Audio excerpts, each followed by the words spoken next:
आमगे कोंकणी भितर एक वाडिके आसा, मातये खातीर उदक पांय मुळा येता म्हणून न्हय म्हणटा. मातये खातीर उदक खंय येता, पांय मुळाक येता म्हूण. आतां आमी बटलो काकून उलयताच, थोडी इंजिनियर बी आसा आमचे कडेन. तिणी सांगलें स्वामी आमी बावगून न्हाता, त्या पांय मुळा येन्ना शिकत न्हाता म्हणटा तिणी. थिंगले अर्थ पोटा खातीर उदक पांय येन्ना शिकन पळोवंक येता म्हूण. हुशार ती न्हू ना म्हणटा. तेतून तो अर्थ पोटा उदका खातीर पांय मुळाक येता म्हळ्यार अर्थ कितें? आमी कितें विचार करता म्हालगडोका बदल, तेची चिंतन आमगे चेडा येंगन आमगे पांय मुळाक ते पळीत पडटा म्हूण. आमी म्हालगडोका कशें चल्ले की तेचे आमकां विचारता म्हण ते अर्थ तेका.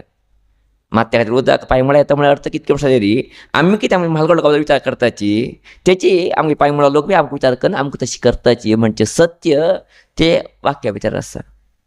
अशें जावंक गे न्हू, आमी तितले म्हालगडोका बरें करताची, प्रिचीन पळोवंक घेताची, गौरवान धरूंक घेताची, तेन्ना आमगे चेडी बी तशी चलताची म्हणजे सत्य आमी अर्थ करूंक घेवची अनिवार्यता आसाची.